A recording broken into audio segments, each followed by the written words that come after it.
Yes hi friends, praise the Lord. ఒక్కసారి video clip చూడండి.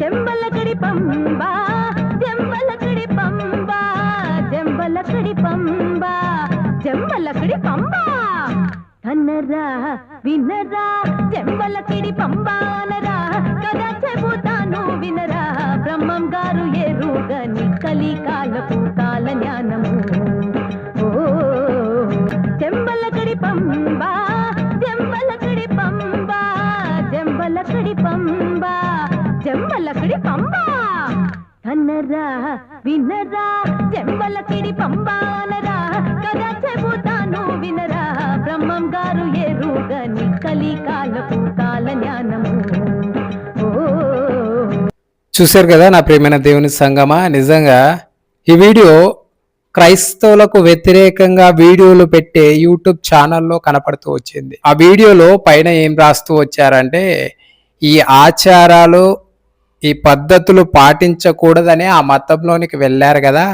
మరి అక్కడికి వెళ్ళినా కూడా ఈ ఆచారాలు ఈ పద్ధతులే పాటిస్తారేంటి అని చెప్పి వాళ్ళు పెడుతూ వచ్చారు. అంటే వాళ్ళకే అర్థమైపోతుంది క్రైస్తవులకు వ్యతిరేకంగా వీడియోలు పెట్టేది ఎవరో మీకు తెలుసు. వాళ్ళకే ఏమర్థమవుతూ ఉంది, క్రైస్తవ్యంలోనికి వెళితే మూఢాచారాలను, అన్యాచారాలను, లోక సంబంధమైన ఆచారాలను పక్కకు పెట్టేస్తారని చెప్పి వాళ్ళకే అర్థమవుతుంది. కానీ పాస్టర్లకు అర్థం కావట్లేదు కదా.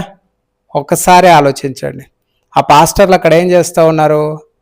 మామూలుగా హిందూ వివాహాల్లో నలుగు పెట్టినట్టుగా అలాగ నలుగు పెడుతూ ఉన్నారు. అయితే క్రైస్తవ్యంలో వివాహం ఎలా ఉంటుంది అని అంటే, పరిశుద్ధ వివాహము, ఇద్దరి చేత వివాహం విషయంలో తీర్మానాలు చేయిస్తారు, వివాహమైనట్టు ఒక సర్టిఫికెట్ ఇస్తారు. ఇది క్రైస్తవ్యంలో ఉన్న వివాహ పద్ధతి. అయితే ఇక్కడ వీళ్ళు ఏం చేస్తూ ఉన్నారు? అన్యాచారంగా వివాహం చేస్తూ ఉన్నారు. ఇది చాలా బాధాకరం. దీన్ని బైబిల్ సపోర్ట్ చేస్తూ ఉందా అని అంటే, ఒక్కసారి దేవుని యొక్క వాక్యంలో నుండి మనము రోమీలకు రాసిన పత్రిక 12వ అధ్యాయం 2వ వచనంలో చదివితే, మీరు ఈ లోక మర్యాదను అనుసరింపక ఉత్తమమును అనుకూలమును సంపూర్ణమై ఉన్న దేవుని చిత్తమేదో పరీక్షించి తెలుసుకున్నట్లు మీ మనస్సు మారి నూతన మగుట వలన రూపాంతరం పొందుడి. ఈ లోక మర్యాదను అనుసరించక, ఈ లోక ఆచారాలను అనుసరించక మీరు మారు మనసు పొందండి, రూపాంతరం పొందండి. దేవుని యొక్క వాక్యం ఎంతో స్పష్టంగా చెబుతూ ఉంది. అటు తర్వాత కొలస్సీలకు రాసిన పత్రిక 2వ అధ్యాయం 8వ వచనంలో, ఆయనను అనుసరింపక మనుషుల పారంపర్యాచారమును, ఈ లోక సంబంధమైన ఆచారాలు, మూల పాఠాలను అనుసరించి మోసకరమైన నిరర్థక తత్వజ్ఞానం చేత మిమ్మల్ని చెరపట్టుకొని వాడెవడైనా ఉండునేమో అని జాగ్రత్తగా ఉండాలంట. ఎవడైనా ఈ లోక సంబంధమైన ఆచారాలను చేసి ఈ లోక సంబంధమైన మూల పాఠాలను అనుసరించి మిమ్మల్ని మోసపరుస్తారేమో, కాబట్టి దయచేసి జాగ్రత్త కలిగి జీవించండి అని చెప్పి దేవుని యొక్క వాక్యం ఎంతో స్పష్టంగా చెబుతుంది. అంటే దేవుని యొక్క వాక్యం ఎంతో స్పష్టంగా ఏం చెప్తుంది? లోక సంబంధమైన ఆచారాలను మీరు పాటించకూడదు అని చెప్తూ ఉంది. కానీ ఇక్కడ వీళ్ళు ఏం చేస్తూ ఉన్నారు అని అంటే, పూర్తి విరుద్ధంగా కేవలం మనుషులను సంతోష పెట్టడానికి అపోస్తులుడైన పౌలు గారు ఏమంటారు? నేను మనుషులను సంతోష పెట్టగోరువాడని అయితే క్రీస్తుకు దాసుడను కాకయే పోదునంటాడు. అంటే వీళ్ళు ఏంటంటే, బోధకుల్లో కొంతమంది ఎలా ఉన్నారు అని అంటే, అందరూ ఇలాగ లేరు. ఎక్కడో రేరుగా జరిగే సంఘటనలు ఇవి, రేరుగా ఎక్కడో జరిగే సంఘటనలు. కానీ ఇలాంటి వారి వల్లే దేవుని నామానికి అన్య సమాజం ఎదుట ఎంతో భయంకరమైన దూషణ వస్తుంది. అన్య సమాజం ఎదుట దేవుని నామానికి అవమానం కలుగుతూ ఉంది. నిజంగా నా ప్రియమైన దేవుని సంగమా, ఇలాంటి వారిని అన్య సమాజం గమనిస్తూ ఉంటుంది. ఇలాంటి వారిని బూచిగా చూపించి క్రైస్తవులంతా ఇలాగే ఉంటారు అని చెప్పి క్రైస్తవ సమాజాన్ని నిందించే ప్రయత్నం చేస్తూ ఉంటుంది. కాబట్టి దయచేసి ఇలాంటి పాస్టర్ల పట్ల జాగ్రత్త కలిగి ఉండాలని చెప్పి దేవుని యొక్క వాక్యం ఎంతో స్పష్టంగా చెప్తూ ఉంది.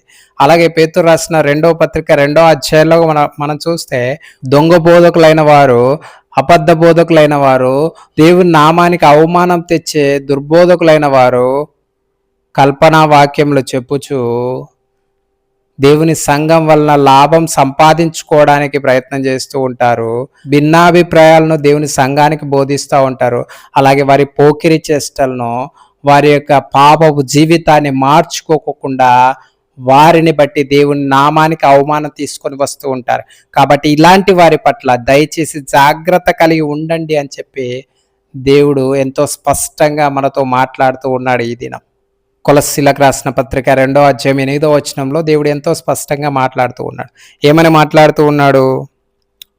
లోక సంబంధమైన మూలపాఠములను, లోక సంబంధమైన ఆచారాలను అనుసరించి మోసకరమైన నిరర్థక తత్వజ్ఞానము చేత మిమ్మల్ని చెరపట్టుకొని పోవు వాడెవడైనా ఉండునేమో అని జాగ్రత్తగా ఉండుడే. మిమ్మల్ని చెరపట్టుకొని పోవు వాడు ఎవడైనా ఉన్నాడేమో జాగ్రత్త.